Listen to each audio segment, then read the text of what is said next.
Teman-teman, nampak nggak? Udah kelihatan, Dek. Kalau Audrey geser, pindah nggak dia, Kak? Berpindah. Oke. Boleh moderator dibuka. Assalamualaikum warahmatullahi wabarakatuh.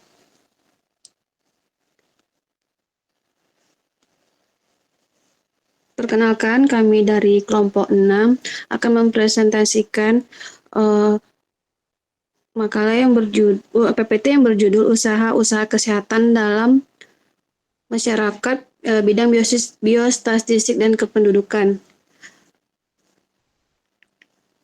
Adapun anggota dalam kelompok ini ada 5 orang, yaitu saya sendiri, Dini Febriani Bakri, Audrey, Kurota Ayun, Abdi Riyandi, dan Haura. Selanjutnya, PowerPoint akan dipresentasikan oleh Audrey. Kepada Audrey kami persilakan. Selamat pagi semuanya. Terima kasih moderator atas waktu yang diberikan kepada saya. Di sini saya akan mempresentasikan hasil makalah kami yang berjudul Usaha-usaha Kesehatan Masyarakat dalam Bidang Biostatistik dan Kependudukan. Latar belakangnya adalah statistika merupakan cabang ilmu matematika yang banyak membantu kehidupan manusia. Oleh karena sifat yang membantu kehidupan manusia, maka statistika telah banyak digunakan baik dalam perdagangan, bisnis, pendidikan, dan kesehatan maupun pengambilan keputusan di dalam dunia politik. Kependudukan berkaitan dengan kesehatan masyarakat karena perkembangan penduduk dapat mempengaruhi derajat kesehatan masyarakat. Hal ini dapat dilihat dari kepadatan penduduk, diantaranya angka kelahiran dan angka kematian, status perkawinan, tingkat pendidikan, dan penghasilan yang dapat berdampak pada ventilasi dan insulasi yang buruk, kurangnya sinar matahari, ruang terbuka yang tidak memadai, paparan polutan, dan kebisingan. Tinjauan teoritisnya, kesehatan masyarakat adalah ilmu dan seni memelihara, melindungi, dan meningkatkan kesehatan masyarakat melalui usaha masyarakat dalam pengadaan pelayanan kesehatan. Perkembangan kesehatan masyarakat pada garis besarnya dibagi menjadi 2 periode, yaitu sebelum perkembangan ilmu pengetahuan atau pre-scientific period dan sesudah perkembangan ilmu pengetahuan itu berkembang atau scientific period. Kesmas itu ada 3, tapi di sini kami fokusnya di dalam 3 hal, yaitu derajat kesehatan, biostatistik, dan kependudukan. Kajian kependudukan secara statistika dan matematika menyangkut perubahan penduduk, besar atau jumlah, komposisi, dan distribusi penduduk melalui 5 komponen. Demografi, yakni fertilasi, mortalitas, perkawinan, dan mobilitas sosial. Kependudukan adalah ilmu yang mempelajari tentang jumlah, persebaran teritorial, dan komposisi penduduk, serta perubahan dan penyebab perubahan-perubahan yang tersebut biasanya timbul karena natalitas atau fertilitas, mortalitas, gerak teritorial atau migrasi, dan mobilitas sosial atau perubahan status. Biostatistik tersendiri ada 3. Kegunaannya itu assessment, yaitu mengumpulkan, menganalisis data dan informasi tentang kesehatan secara teratur dan sistematis, termasuk statistik status kesehatan, kebutuhan kesehatan komunitas, epidemiologi, dan studi lainnya tentang masalah kesehatan. Yang kedua ada policy development, yaitu mengembangkan kebijakan kesehatan masyarakat dengan meningkatkan penggunaan pendekatan ilmiah dalam pengambilan keputusan, public health policy. Yang ketiga ada assurance, yaitu memastikan bahwa pelayanan yang dibutuhkan untuk mencapai tujuan dengan meningkatkan aksi-aksi swasta maupun pemerintah melalui regulasi maupun pemberian layanan langsung. Kesehatan masyarakat tersebut terdapat ada beberapa, yaitu pengembangan indikator, perancangan sampel, alokasi sumber daya, penyediaan data dan informasi untuk pendidikan kesehatan, fertilitas, mortalitas, dan migrasi yang terdapat di kependudukan, dan peramalan dan perencanaan. Derajat kesehatan masyarakat merupakan gambaran kondisi kesehatan seluruh masyarakat di suatu wilayah. Ia memiliki konsep yaitu mengukur dan mengevaluasi kesehatan masyarakat secara luas, tidak hanya dari segi individu, tetapi juga dalam kaitannya dengan faktor-faktor sosial, lingkungan, pelayanan kesehatan, dan gaya hidup, serta perilaku yang mempengaruhi kesejahteraan masyarakat. Pengukurannya tidak ada satu set pengukuran dapat sepenuhnya menggambarkan derajat kesehatan masyarakat. Pusat Pengendalian dan Pencegahan Penyakit di Amerika, CDC, dan lembaga kesehatan lainnya di seluruh dunia secara konsisten memandang bahwa angka harapan hidup dan kematian sebagai indikator utama kesehatan masyarakat. Kesimpulannya, keduanya merupakan efek kumulatif dari berbagai faktor risiko lingkungan, sosial dan fisik, faktor risiko perilaku dan genetik, serta tingkat dan kualitas layanan kesehatan. Dan kesimpulan dari PowerPoint kami adalah yang satu, biostatistik berfungsi sebagai tulang punggung kesehatan masyarakat dengan menyediakan alat dan metodologi untuk memahami, menganalisis, dan mengatasi tantangan kesehatan masyarakat. Perannya dalam mengumpulkan, menafsirkan, dan menyebarkan data sangat penting dalam menyusun strategi dan kebijakan kesehatan masyarakat yang efektif untuk mempertahankan dan meningkatkan derajat kesehatan masyarakat. Yang kedua, untuk mengetahui human research yang ada sebagai bahan pertimbangan guna mengambil suatu kebijakan yang berhubungan dengan penduduk dalam ruang lingkup kesehatan masyarakat. Terima kasih. Terima kasih kepada Audrey telah menampilkan PowerPoint-nya. Pada sesi pertama, kami menerima 3 pertanyaan. Bagi teman-teman yang ingin bertanya, dipersilakan.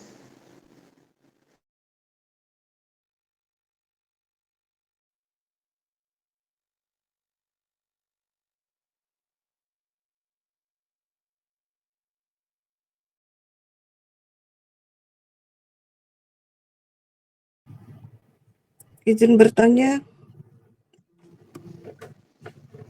Ya, silakan. tadi di PowerPoint-nya ada dijelaskan mengenai derajat kesehatan masyarakat. Ada konsep, ada pengukuran, ada kesimpulan. Tadi di poin kedua ada pengukuran.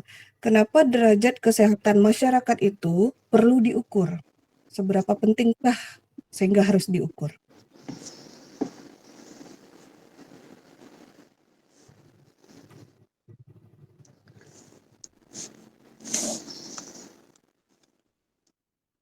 Terima kasih, Kak. Selanjutnya, yang ingin bertanya,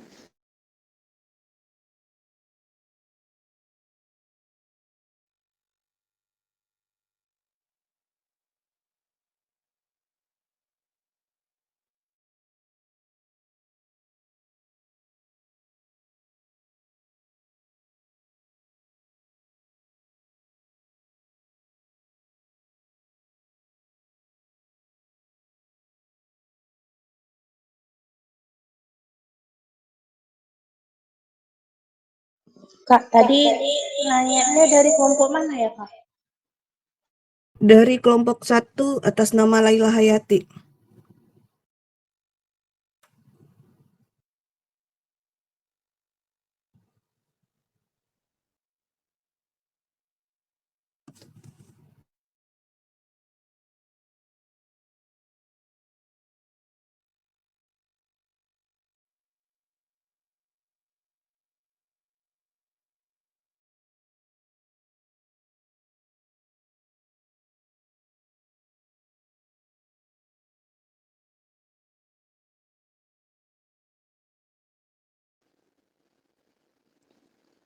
Selanjutnya, apakah masih ada pertanyaan dari teman-teman?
Gimana, kita jawab pertanyaan kelompok 5 dulu atau nunggu yang 6 dulu?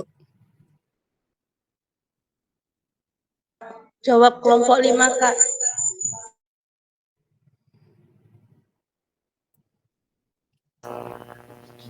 Oke, berarti lanjut ke kelompok kami dulu ya, Kak.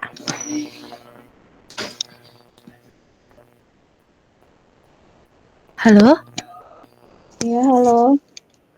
Berarti lanjut ke kelompok 5 dulu ya, Kak. Oke Ya, deh. kelompok 5 dulu. Oke. Izin ambil alih. Sebelumnya tadi ada 3 pertanyaan yang udah ditanyain sama kakak-kakak sekalian.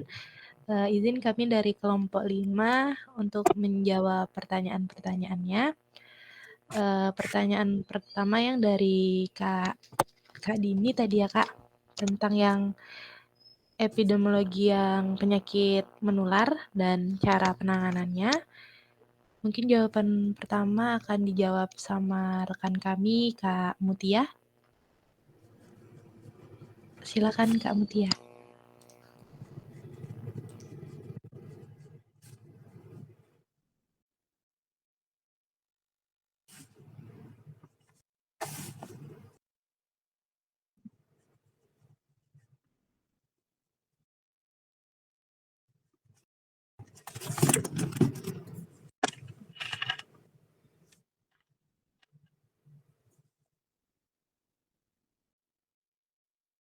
Tema-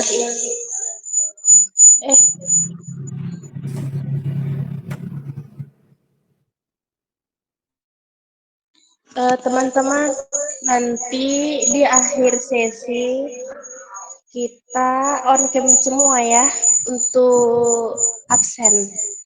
Terima kasih. Oke, Ketua.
Tiga orang nih, siapa yang nggak hadir ya?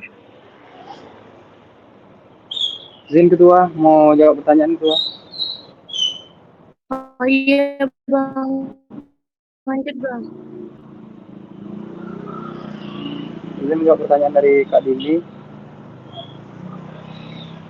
Pertanyaannya, contoh epidemiologi dengan penyakit menular dan cara penanganannya.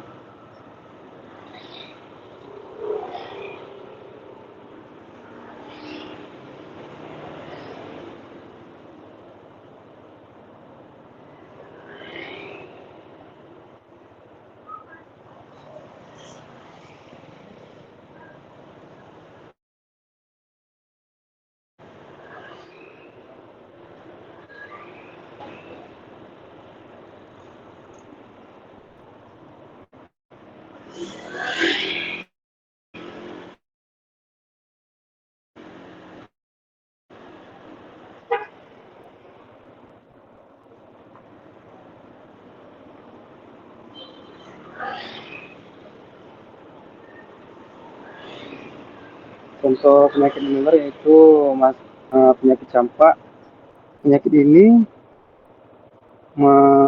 tentang masa inkubasi sangat penting dalam penyelidikan dan pengendalian penyakit menular seperti penyakit campak yang memiliki masa inkubasi 7-18 hari dari mulai masuknya virus ke dalam tubuh sampai menimbulkan gejala klinis yang ditandai dengan demam lebih dari 38 derajat Celcius selama 3 hari atau lebih dari gejala lainnya seperti batuk, pilek, mata merah, bercak kemerahan yang dimulai dari belakang telinga, gejala pada tubuh berbentuk papular selama 3 hari atau lebih, yang pada kisaran 4-7 hari menjalar ke seluruh tubuh. Upaya pencegahannya yaitu penyakit ini dapat dicegah melalui program imunisasi. Diperlukan upaya advokasi, edukasi, dan penguatan sistem imunisasi rutin agar penyakit campak dapat diatasi dengan baik. Pemerintah telah menetapkan 3 strategi sebagai upaya pencegahan dan pengendalian campak di Indonesia, antara lain 1. Tes program campak untuk anak balita di daerah risiko tinggi. 2. Catch up campaign campak untuk anak sekolah. 3. Introduksi pemberian dosis kedua melalui kegiatan rutin di bias untuk kelas 1 SD pada tahun berikutnya setelah catch up campaign. Pemerintah telah mengeluarkan kebijakan pemberian imunisasi campak lanjutan pada anak usia 24 bulan sesuai dengan Peraturan Menteri Kesehatan Nomor 12 Tahun 2017. Pemberian imunisasi campak lanjutan dosis kedua diberikan pada anak usia 18 bulan. Selain pelaksanaan imunisasi, salah satu strategi untuk mencapai eliminasi dan pengendalian campak di Indonesia adalah pelaksanaan surveillance campak rubella berbasis individu yang dikenal dengan CBMS atau Case Based Measles Surveillance.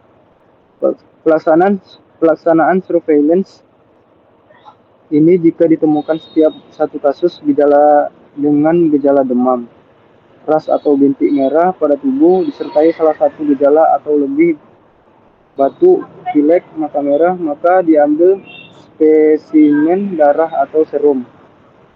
Diperiksa di laboratorium rujukan nasional yaitu Badan Litbangkes, Kemenkes, Bio Farma, BBLK Surabaya, dan BLK Yogyakarta untuk memastikan diagnosis campak atau rubella.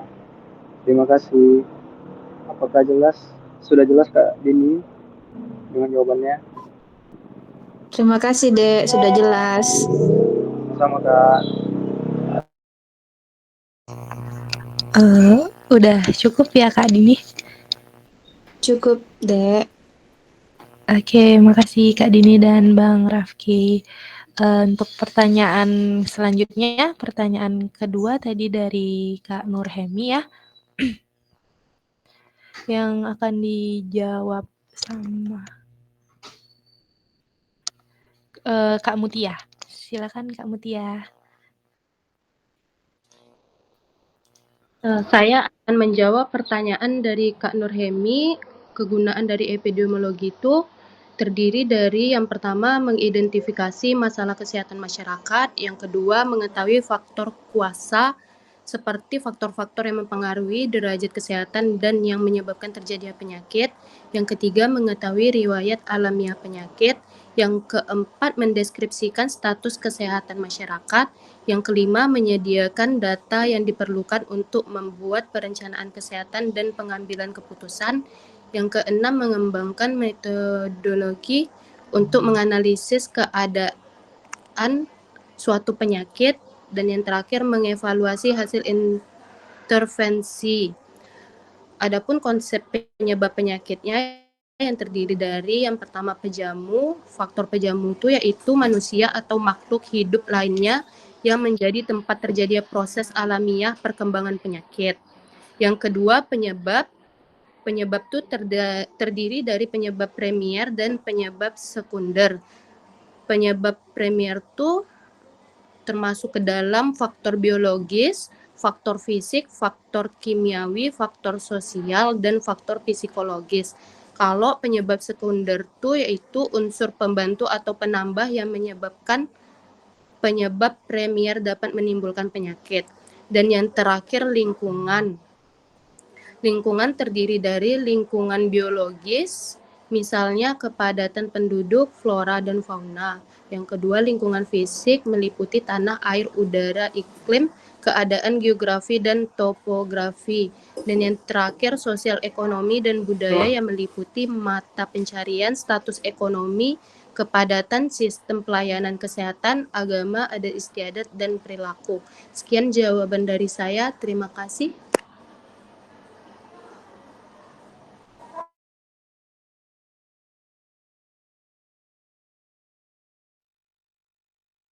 Terima kasih atas jawabannya Mutia, sudah cukup. Sama-sama Kak. Cukup ya Kak Nurhemi dan dari jawaban Mbak Mutia.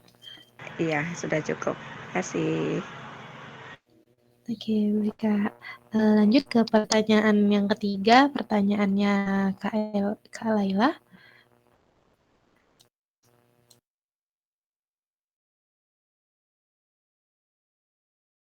Yang akan bantu jawab Mbak Agnes ya.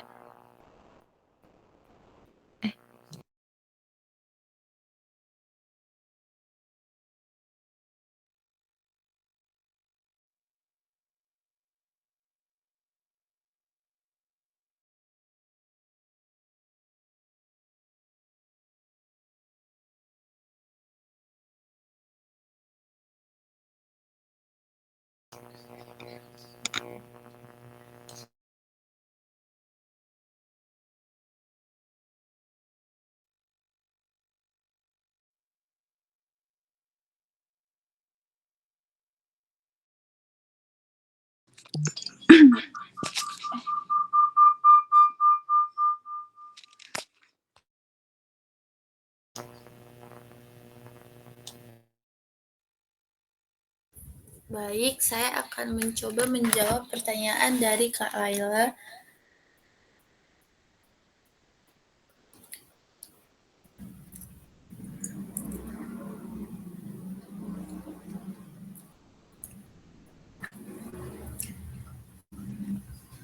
Yaitu contoh-contoh epidemiologi analitik dan deskriptif.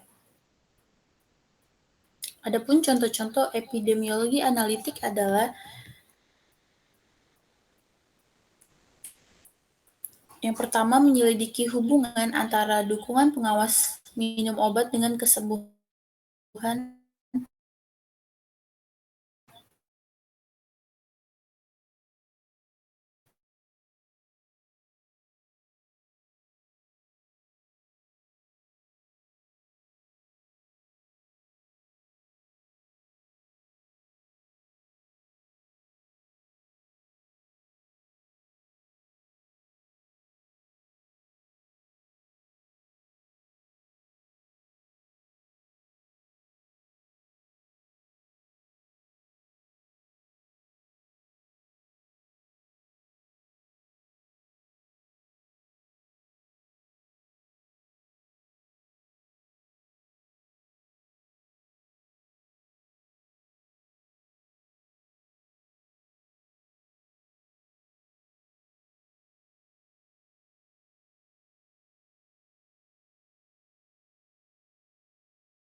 Pertanyaan terakhir tadi dari kakak siapa ya?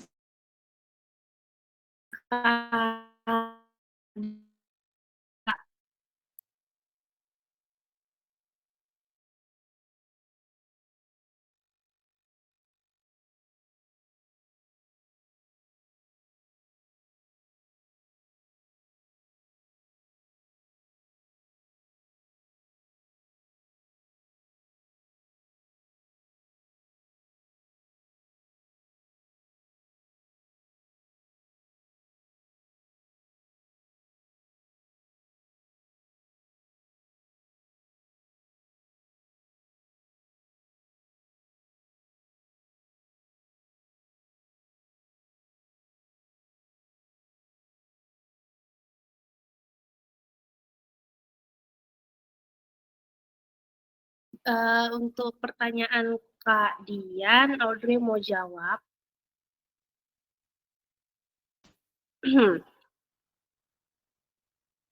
Ilmu statistika yang merupakan cabang dari mekanika yang mempelajari benda dalam keadaan seimbang, baik seimbang statis maupun seimbang dinamis, memiliki hubungan dengan kesehatan terutama dalam bidang biomekanika dan rekayasa medis. Beberapa hubungan pentingnya itu yang pertama ada biomekanika tubuh, yaitu ilmu statistikanya digunakan untuk memahami bagaimana gaya bekerja pada tubuh manusia dalam kondisi diam atau seimbang. Contohnya, ketika seseorang berdiri atau duduk, statistika digunakan untuk menganalisis distribusi beban pada tulang, sendi, dan otot.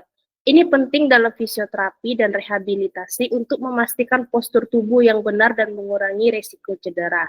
Yang kedua, sebagai desain alat medis, dalam desain alat medis seperti kursi roda, prostesis, atau alat bantu jalan, statistika membantu memastikan bahwa alat-alat tersebut mampu menahan beban tubuh dengan aman dan nyaman.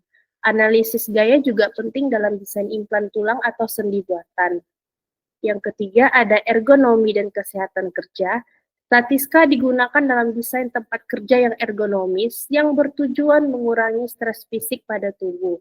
Misalnya, pengaturan meja dan kursi di kantor dianalisis untuk mengurangi risiko cedera punggung dan leher akibat postur tubuh yang salah.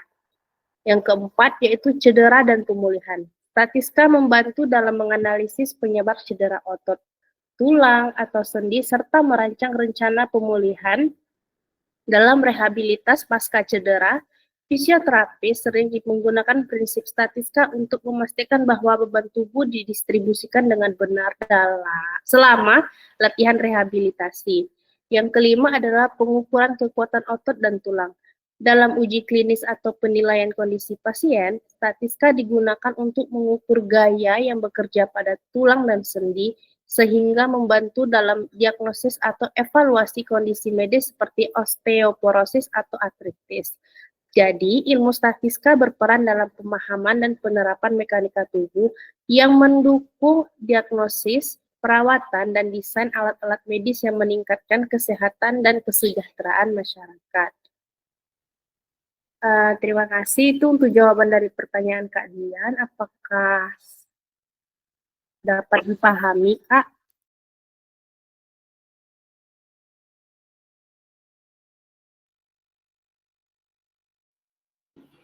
Kaknya lagi dipanggil bentar.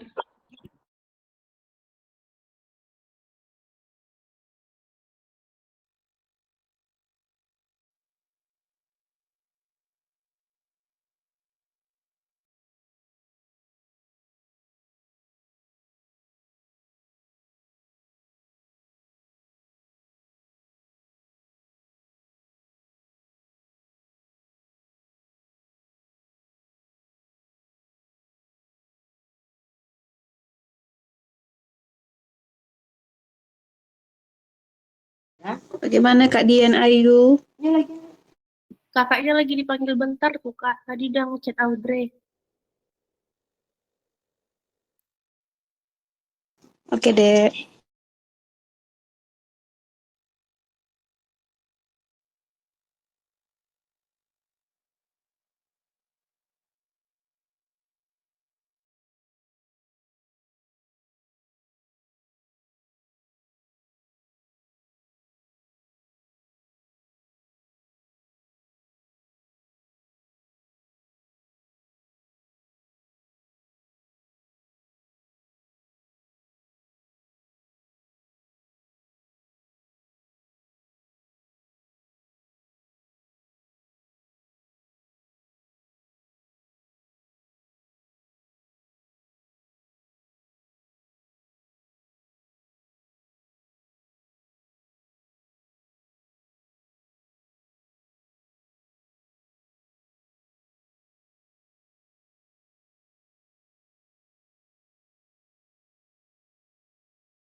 Udah bisa lah ditutup, nak, Kak. Kak Din. Oke, Dek. Demikianlah presentasi dari kelompok 6. Lebih dan kurang kami mohon maaf. Wabillahi taufiq wal hidayah. Assalamualaikum warahmatullahi wabarakatuh.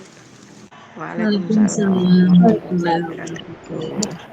Teman-teman dimohon untuk on cam ya semuanya untuk bukti ke Ibu kita absen.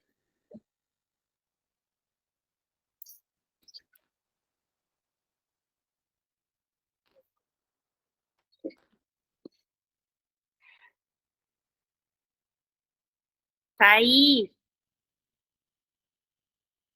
Kenapa Ki kok angkat tangan?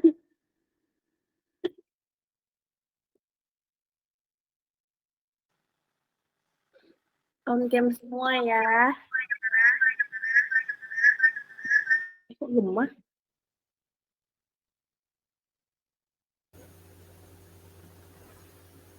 Hai. Ya, Dek. On cam, Kak.